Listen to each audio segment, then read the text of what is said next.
Hello, welcome to today's talk on inelastic collisions. What are we learning?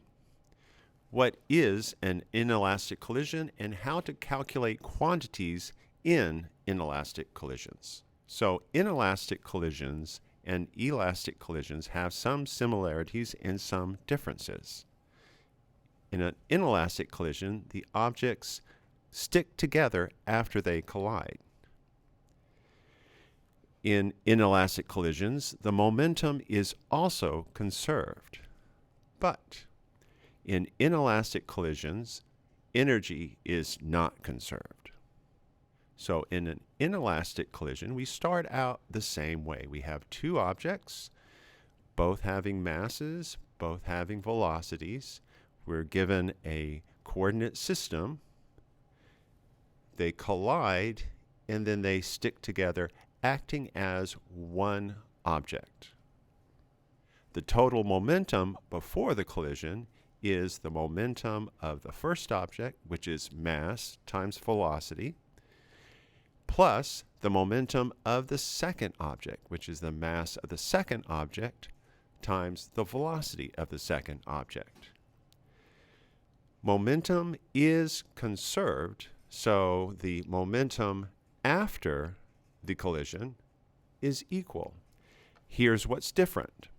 Now we only have one object, so we can combine those two masses. We only have one velocity. So it is the total momentum after the collision. That will be the total mass times velocity. It is often convenient to solve this equation for the final velocity. We can divide both sides by m1 plus m2, everything in this parentheses. If we divide both sides by that, we get that the v final is what we had on this side divided by the two masses here.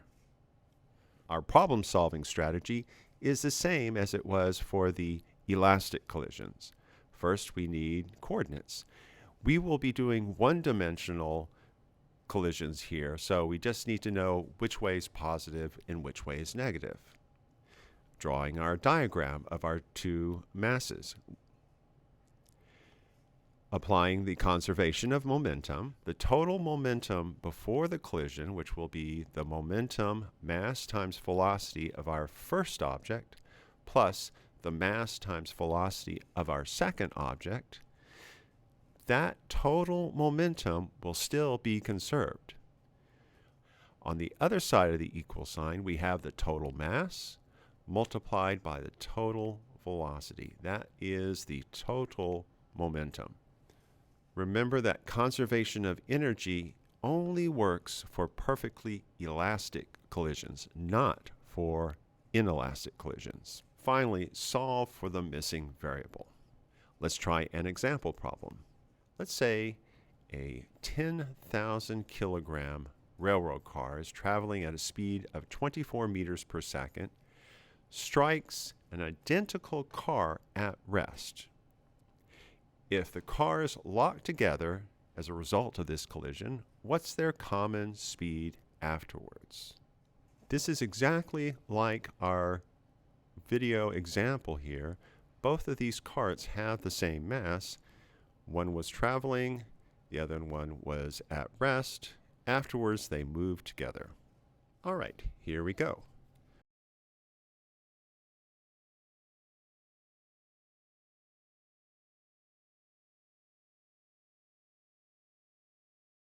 We write down our equation.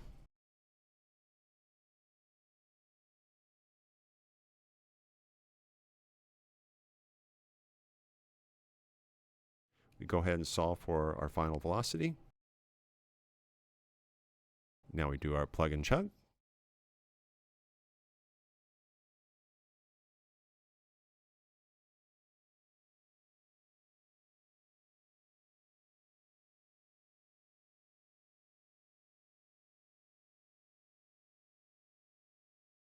All right, we see that our calculation comes up with 12 meters per second. Let's summarize what we know about inelastic collisions and the conservation of momentum.